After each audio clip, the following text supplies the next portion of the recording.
The Holy Gospel according to St. Luke, the 17th chapter. On the way to Jerusalem, Jesus was going through the region between Samaria and Galilee. As he entered a village, 10 lepers approached him. Keeping their distance, they called out, saying, "Jesus, Master, have mercy on us."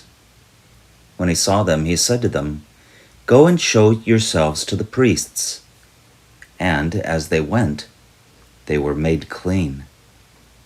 Then one of them, when he saw that he was healed, turned back, praising God with a loud voice.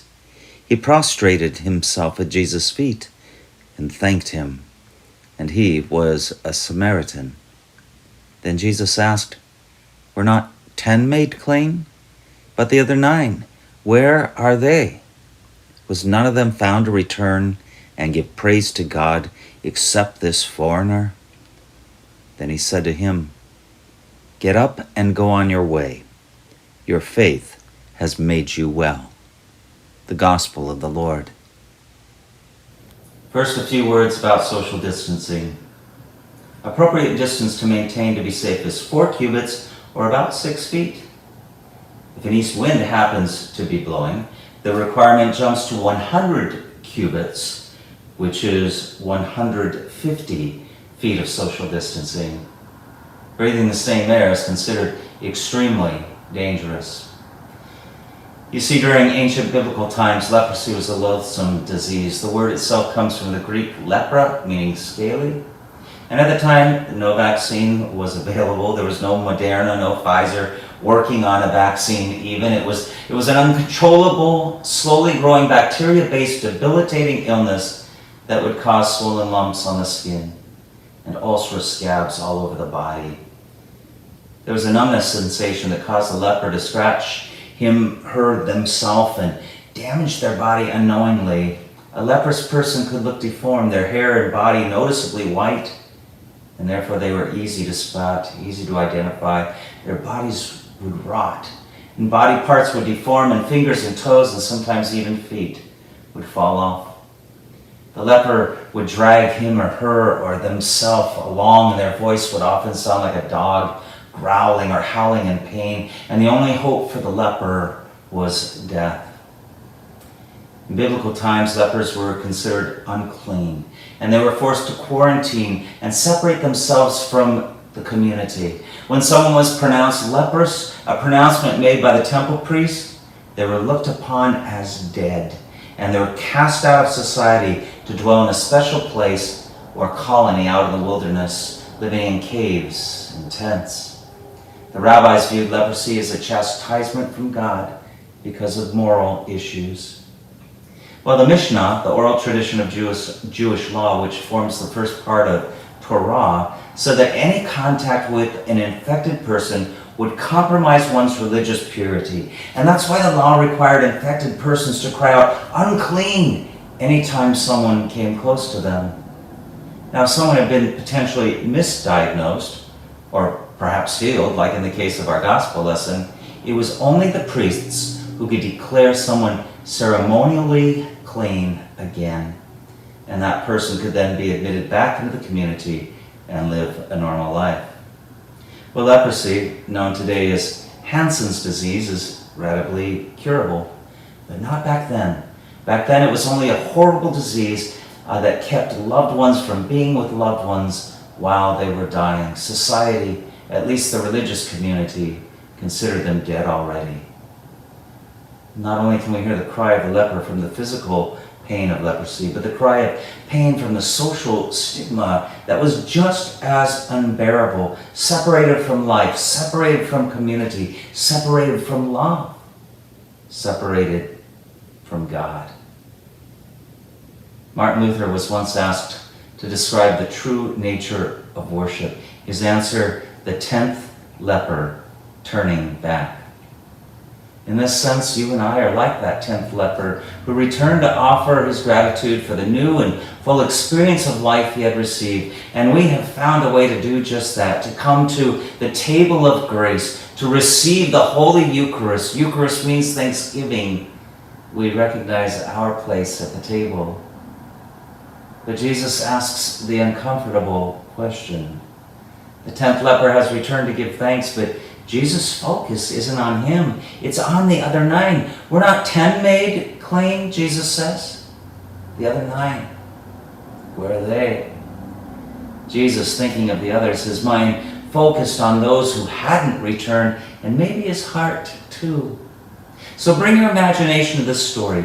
Let go of what you learned in your 2nd grade Sunday school class, that the other 9 were ungrateful bastards. They should have come back to say thank you to Jesus. How rude of them. How dare they not come back. Don't be like them. But we don't really know their stories, do we? We can't judge them simply because they didn't return. Maybe having lived lives of being ostracized, disenfranchised, shunned to the outer edges of society, outside the circle of love and affection. Maybe their hearts were wounded, closed, even shut off. After all, leprosy has a way of numbing not only the nerve endings on the body, but the nerve endings of the soul, that place from which gratitude comes. Maybe they had no idea that Jesus was loving and kind and would see their beauty, even though some of them no longer had fingers or toes. Where are the 9? Do we simply write them off? We who are the 10th leper? Jesus didn't. He asked where they were. Now, only if you're able to let go of criticism for those you think are unworthy of God's affirmation can you begin to take Jesus seriously in this instance. Where they're not 10 made clean, but the other 9, where are they? He asks the question in all sincerity, and he asks it of us. Where are the 9? And I think he may be asking us to go and find them. Asking us to complete the act of healing. Jesus had healed their broken bodies of leprosy, but their hearts were still broken, their souls wounded, hurting under the weight of having been rejected, having been a victim of those who had written them off, left them for dead. Where are the 9? Go find them, Jesus may be saying. Go find them and complete this act of healing. Listen to their pain. Allow them to express their fear. Hear their stories. And you will begin to understand why they didn't return. And then tell them that they belong again. Tell them that they are loved. Touch them. Hold them gently at first, because nobody has done that for a very long time. Invite them into a new community, not the old one that called them unclean, but the new community that calls them beloved. How many of this faith community were told at one time or another they were unclean, either because they were gay or trans or HIV positive or an alcoholic or a drug addict? Even divorced persons at one time in the church used to be considered outsiders.